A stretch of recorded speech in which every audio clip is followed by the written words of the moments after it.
سفر نامہ travel log. سفر انسانی زندگی کا ایک لازمی جز ہے۔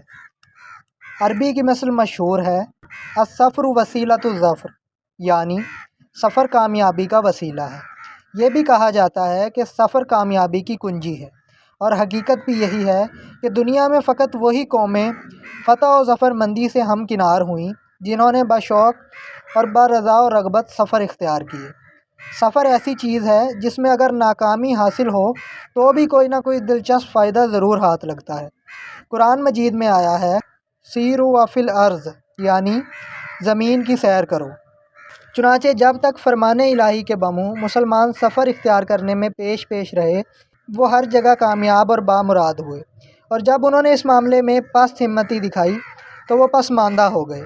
انگریزوں کے بارے میں لکھا جاتا ہے کہ ایک زمانے میں جب ان کی سلطنت میں سورج غروب نہیں ہوتا تھا، ان کو یہ مقام و مرتبہ اس لیے ملا کہ انہوں نے اپنی سرزمین سے نکل کر چار دانگے عالم میں سفر اختیار کیے تھے اور اپنے قدم جما لیے تھے۔ آج بھی امریکہ کیا، آسٹریلیا کیا، کینیڈا کیا، نیوزی لینڈ کیا، ان ملکوں پر انگریزوں کی نسلیں ہی حکمران ہیں۔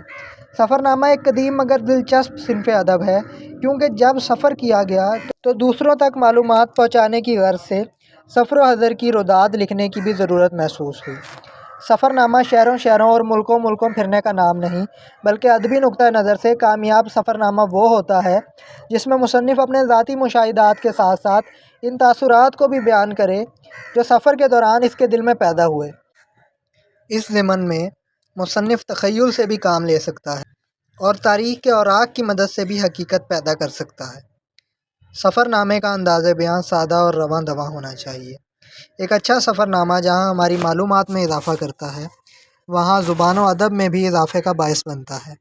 جب سفر ناموں کا ذکر کیا جاتا ہے تو معاً ابن بطوطہ اور کولمبس کے نام ذہن میں ضرور آتے ہیں۔ مولانا حالی نے مسلمانوں کی عظمت رفتہ کا حال بیان کرتے ہوئے ایک جگہ کہا ہے، سیاحت میں مشہور دنیا ہوئے وہ، تو ان کا اشارہ ابن بطوطہ کی طرف ہے۔ اور علامہ اقبال نے جو باری تعالیٰ کی طرف سے مسلمانوں کو مخاطب ہو کر کہا ہے، ڈھونڈنے والوں کو دنیا بھی نہیں دیتے ہیں، تو ان کا اشارہ کولمبس کی طرف ہے۔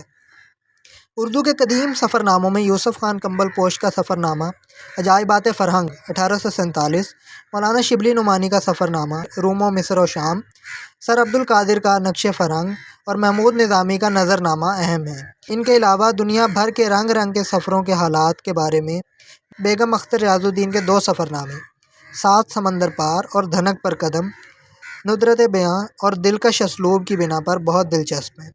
خواجہ حسن نظامی کا سفر نامہ حجاز و مصر و شام، حکیم سعید کا ماوراء البحار اور ممتاز مفتی کا لبیک کے علاوہ ابن انشا کے سفر نامے چلتے ہو تو چین کو چلیے، ابن بطوطہ کے تعاقب میں اور دنیا گول ہے سفر ناموں میں گراں قدر اضافہ ہے۔ ان سفر ناموں کے علاوہ شیخ منظور الہی کا سفر نامہ درد دلکشا، افضل علوی کا سفر نامہ دیکھ لیا ایران، جمیل الدین عالی کے دو سفر نامے دنیا میرے آگے اور تماشا میرے آگے، عطاء اللہ قاسمی کا شوق آوارگی، مستنصر حسین تارڑ کے سفر نامے نکلے تیری تلاش میں اور اندلس میں اجنبی، اور طارق محمود مرزا کا چند یورپی ممالک کے سفر نامے کے حالات پر مبنی دلچسپ سفر نامہ خوشبو کا سفر بھی خاصے کی چیزیں ہیں۔